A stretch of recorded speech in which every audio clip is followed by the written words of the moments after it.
का केस था और इसमें पाकिस्तान तहरीक इंसाफ को कामयाबी मिल गई है। एक्चुअली हुआ क्या है, कौन से अहम नुकात अब तक सामने आए हैं और इसके नतीजे में अब क्या होने जा रहा है पाकिस्तान की पॉलिटिक्स में, ये सारा कुछ मैं आपके सामने रख देता हूं। एक तो ये हुआ कि जो मखसूस नशिस्तें बहुत बड़ी तादाद में माले गनीमत के तौर पे या लूट के माल के तौर पे बांट दी गई थी मुस्लिम लीग नून में, पीपल्स पार्टी में, फजलुर रहमान साहब की पार्टी में, गालिबन ANP भी इससे मुस्तफीद हुई थी और MQM भी जो सीटें उनको मिली थी मखसूस और ख़ास तौर पे ख़वातीन की मखसूस नशिस्तें और उसके अलावा उनको कुछ मिली थी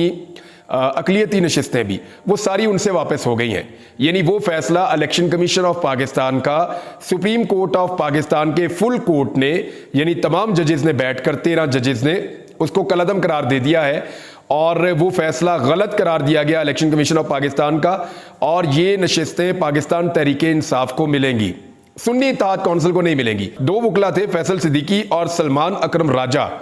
इन दो वकला ने केस लड़ा। फैसल सिद्दीकी साहब ने सुन्नी इत्तेहाद कौंसिल की तरफ से मुकदमा लड़ा और सलमान अकरम राजा साहब आखिरी दिनों में आए, उससे पहले ये केस का हिस्सा नहीं थे, आखिरी दिनों में आए और पाकिस्तान तहरीक इंसाफ अगर ये फैसला ना करती तो शायद पाकिस्तान तहरीक इंसाफ को इतनी बड़ी फतह ना मिलती। ये जो सलमान अकरम राजा साहब आए पाकिस्तान तहरीक इंसाफ की पिटीशन को लेकर और पाकिस्तान तहरीक इंसाफ ने इस केस का हिस्सा बनने का फैसला किया, वहां से सारी गेम चेंज हुई है।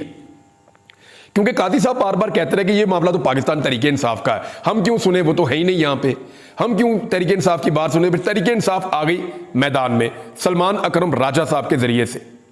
और फिर कादी साहब को वो मामला सुनना पड़ा तहरीक इंसाफ का भी। फिर सलमान अकरम राजा साहब ने जिस तरह इस केस को लड़ा वो एक दिन मैंने देखा वहां बैठ के,